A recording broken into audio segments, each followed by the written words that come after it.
Where can you find the best view from down under? At the top of the Sydney Harbour Bridge. This is incredible.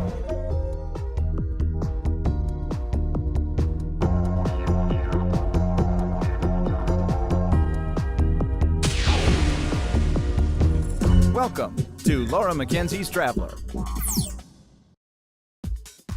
G'day mate, and welcome to Sydney, Australia, one of my favorite places in the world. This is such an incredible city, and I'm going to show you Sydney like you've never seen it before. We're going to take a fast jet boat out across the harbour, doing 360s under the harbour bridge. I'm going to show you the Opera House, and then we're going to take a climb all the way to the top of that bridge. What an amazing adventure. We are going to have such a great time. Let me ask you, if I'm down under, am I standing on my head? No, but we are going to have fun. So if you're ready, let's see Sydney.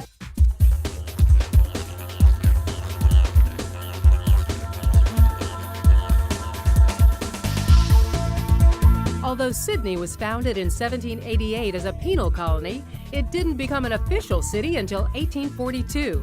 From the rough and ready energy of its outgoing, open-minded people to its sun-drenched natural attractions, Sydney has something for everyone, and I mean everyone. It's impossible not to love this town. Voted World's Best City a combined 11 times by Condé Nast Traveler and Travel and Leisure magazines, it's easy to see why it's Australia's top vacation destination. Metropolitan Sydney is also one of the largest cities in the world, almost twice the size of New York City, so it's best to explore it in sections. And since more than 50% of the city is bordered by Sydney Harbour, that's a great place to start. Considered to be one of the most beautiful harbors in the world, Sydney Harbour is just as popular with the locals as it is with visitors. There's just so much to do and see here. The combination of sun and surf makes this the perfect place for all kinds of outdoor activities. There's cruising, sailing, strolling the circular quay, or my personal favorite, taking a harbor cruise. On or off the water, you can't beat the view. Take a look at that. Incredible.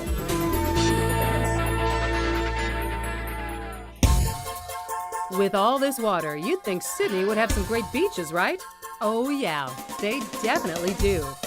There are 37 beaches along Sydney's coastline, including the two most famous ones, Manly and Bondi. Manly Beach was named by Captain Arthur Phillip after the manly physique of the Aborigines he found there in 1788. And Bondi Beach, whose name also has Aboriginal origins, seems to have some pretty good physiques of its own. All feature heavenly sandy beaches, crystal clear water, and they're all reachable by public transportation. And if you've heard any rumors about sharks here, rest assured, with no fatal shark attacks for 60 years, the water is considered safe. Most Aussies agree the water is the place to be. And since 80% of all Australians live on or near the coast, you can believe it. Surf's up, mate. Hey, and speaking of public transportation, Sydney has got to be one of the easiest cities to get around in. There's buses and trains and ferries, oh my. And one of the coolest ways to get around, the monorail. This is the best way to get to Darling Harbour. The loop takes about 5 minutes, so you can ride the whole circle, look at the city, and get off here. The aquarium's right over here, the Maritime Museum here, great restaurants. We'll come back and look around.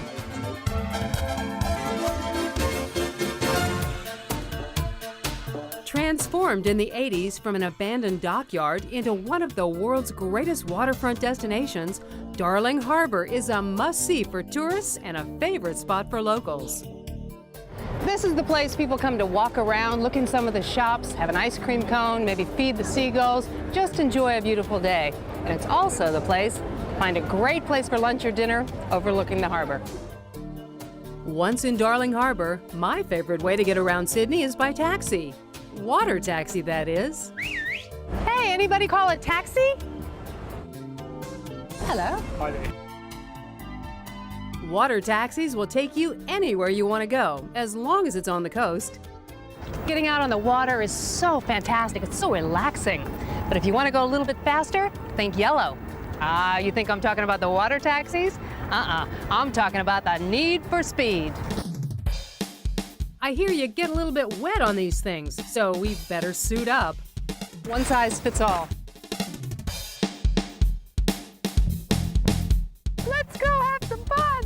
Okay, we're dressed to thrill, so let's chill and get our fill of the spill. Aye? Ready, set, go!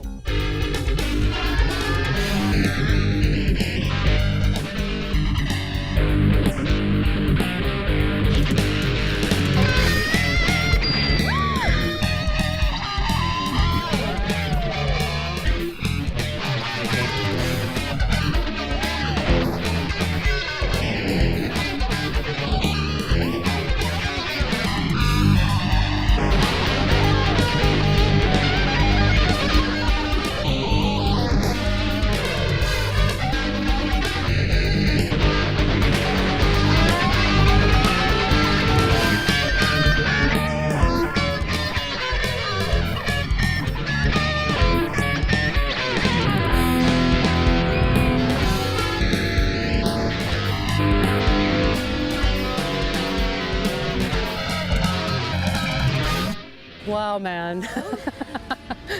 that was great. Makeup! Here's a tip. Keeping your car tires inflated to recommended pressure will give you optimum gas mileage on car trips. Laura McKenzie's Traveler. We'll be right back. Welcome back, and for more information on Sydney, go to lauramckenzietv.com. Australia's most commercially successful artist-designer is Sydney-based Ken Doan. Many of his works feature images central to Sydney Harbour. Let's go meet him. I'm in my 60s. I've been painting for at least 50 years. I went to art school when I was 14. I live beside Sydney Harbour. So every morning I look out and I see really one of the most beautiful kind of views in the world. I spend a lot of time on the harbour.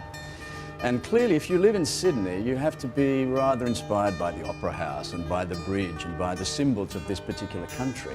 So all painters, they're quite transparent. The things that painters love, you can understand by looking at their paintings. So with my work, you can see that I love Australia, or I love the Barrier Reef, or I love travel, or I love birds, or I love women. I asked Ken, as one of Sydney's most celebrated residents, what are his must-sees for visitors to his city? I think anybody that comes to Sydney, you can't escape, and nor should you escape, the Opera House and the Harbour Bridge. I mean, they're the two great icons of this city, and so you need to see that, you need to see the harbour.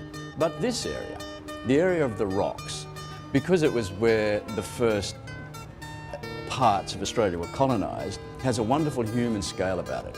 And you can find some of the most stylish restaurants here and hopefully the nicest galleries and things like that. It's a wonderful area to walk around. I took Ken's advice and spent the rest of the afternoon discovering just how special the Rocks area really is. Coming to the Rocks is like finding a 2-for-1 special. You come for the history and you find great cafes, good shopping. It's almost like a history, culture, shopping, dining extravaganza. Sydney's oldest preserved colonial district, the Rocks, is one of the most visited parts of Sydney. As the foundation place of both Sydney and Australia, it's often described as Sydney's outdoor museum. In the early days, the Rocks, with its higgly-piggly cobblestone streets and sandstone cottages, was labeled unruly, as former convicts made a life as best they could. Today, the gourmet restaurants and shops here are geared towards Sydney's yuppies and wealthy tourists, so don't expect any bargains. For bargains, you'll have to wait for the weekend and the Rocks Market. The local arts and crafts compete with the local culinary offerings for my attention, but make me a deal, and I'm sold. I'm always amazed at some of the unusual items you find in these places. What'll they think of next? Some of them make great souvenirs, and others, well, are best left as curious memories of your trip abroad. But as long as I'm shopping, I'm a happy girl. Hey, speaking of artists, did you know that it takes 10 years to give the Sydney Harbour Bridge a new coat of paint? Well, I found out it takes just 3 hours to climb it. How about it? Let's take a walk on the wild side.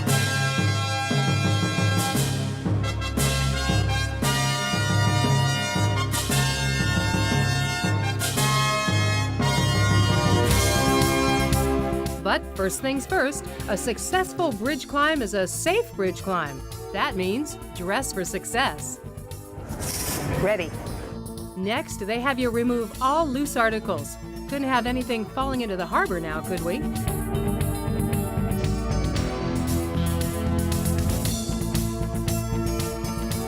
I'd have to say the hardest part of the climb is all the stairs. I'm not winded yet. Still more stairs, but once you reach the top, wow. This is great. It's a good idea to practice using your safety latch before you head across the arch. That's it. Sticky. I got the touch. Got it. Okay. We're ready to go. Once you're actually on the arch, you just won't believe the view.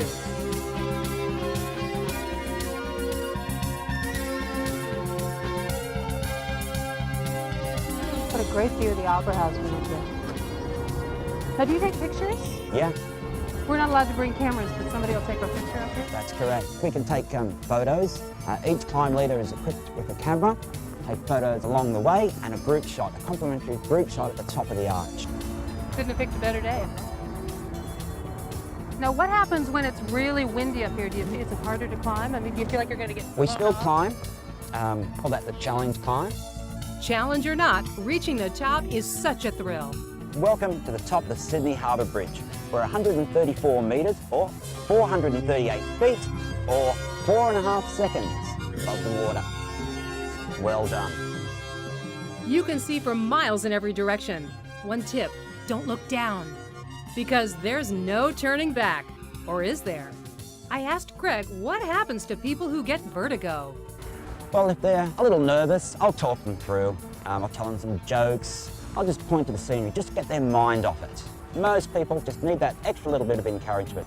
Now, if it's as hot like it is today, we might stop, rest a while, till they're ready, and we'll just keep going. We can take people back down. There's a lift. We can walk them back. But most people, they want to keep going, so we encourage that. If you think a few drinks to steady your nerves would help, that's a big no-no. Everyone's breath tested before the climb, and it's advisable to have a drink of water too, especially on a day like today. Don't drink too much water though, because there's nowhere to go if you have to go. That's right, you've got to keep that in mind. We're on the bridge for 2 hours. Climbing the bridge is one of the most thrilling things I've done. I had to know whose idea was it. Paul Pays is the man behind Bridge Climb. It was a dream he had. We started in October '98, just over 5 years ago. Over 1 million people have now climbed the Sydney Harbour Bridge with Bridge Climb. Lots of celebrities have done the climb as well. Will Smith, Jodie Foster, Matt Damon, Laura McKenzie. Nicole Kidman, she's climbed. Famous or not, climbing the Sydney Harbour Bridge is an exciting adventure you'll never forget. Amazing. I walked across the Sydney Harbour Bridge. Here's a tip. Tear the pages you'll need out of your guidebook rather than carry the whole book. It will be outdated soon anyway. Laura McKenzie's Traveler. We'll be right back. Welcome back, and for more information on Sydney, go to lauramckenzietv.com.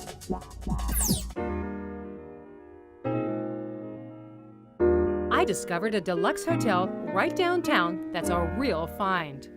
The Grace Hotel is superbly located in the heart of the Sydney Central Business District and is just minutes away from the most popular attractions. But once you discover their amazingly comfortable beds and the charm of the Grace's Art Deco design, you may not want to leave your room. But the Grace Hotel is not just a pretty face. She's a gilded grande dame with quite a history. Back in 1926, the Grace Brothers empire decided to develop this particular site. There is a fantastic history that sits on the wall in our lift lobby area that people can just stand there for about 20 minutes and read the full history of this hotel. The Grace Hotel has recently undergone a complete restoration and has been redesigned with the savvy traveler in mind. All of the staff members here are ready and willing to do whatever it takes to ensure your stay at the Grace is memorable. I asked Nick what his secret was to grooming such a friendly staff. My attitude in hotel management is basically to allow people to shine through their own personalities instead of stereotyping them. Make sure that obviously they are trained accordingly, but at the same time allow their own personality to flow through. And I think this is very much a a philosophy that I've always entertained. The Grace has several great restaurants: Neo's Bar and Grill, the Grace Deli Cafe, and Babalaska Courtyard. But my favorite is their very own Irish pub, PJ O'Brien's. So does Sydney have a pub life? Oh yeah. Aussies, like the Brits, love their pubs, and it's easy to see why. The beer is cold, the food is filling, and the atmosphere's great. It's just like one big happy party.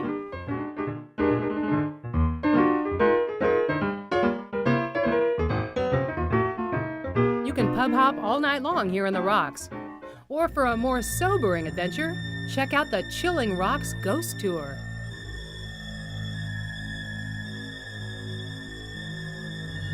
Welcome to the Rocks Ghost Tour. I'm your ghost host Brian, and you will be doing the dark north side of the rocks.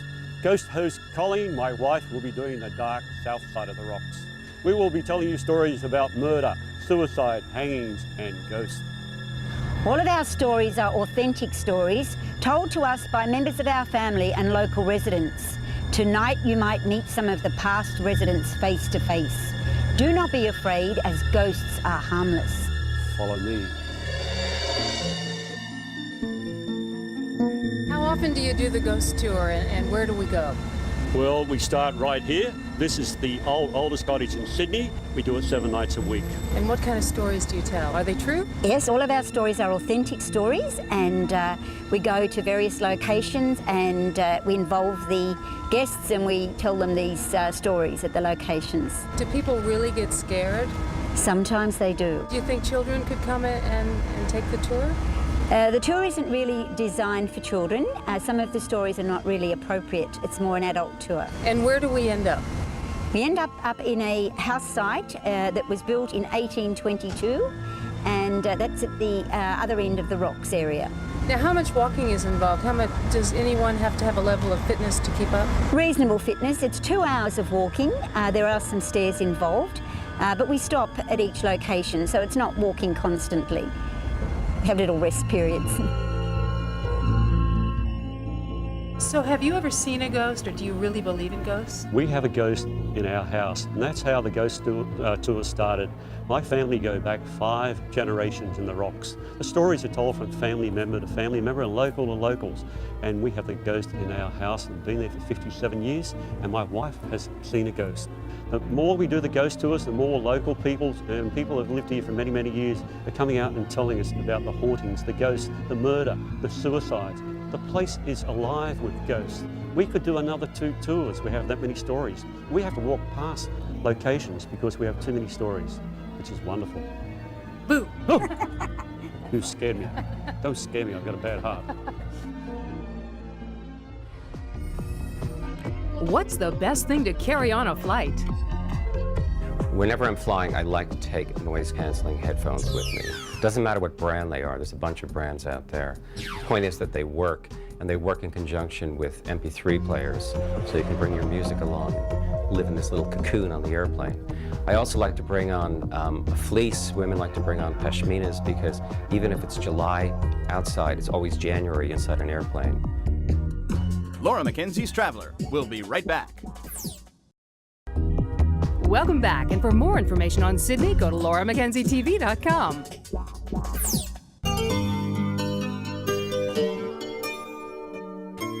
The AMP Centrepoint Tower is all about being the highest point in town. At almost 1,000 feet tall, the tower is actually the tallest building in the Southern Hemisphere. Oh, what a view, huh? And what a city.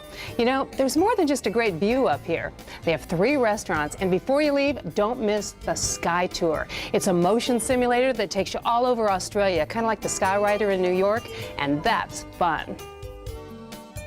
The 360-degree panoramic view from here is amazing. I just can't take my eyes off the water. Ah, there's nothing like a day on the water. Sydney is such a beautiful city. I love it here. I hope you enjoyed seeing it with me, and that you'll join me again next time from another terrific place somewhere else around the world. From Australia, I'm Laura McKenzie. Bye-bye.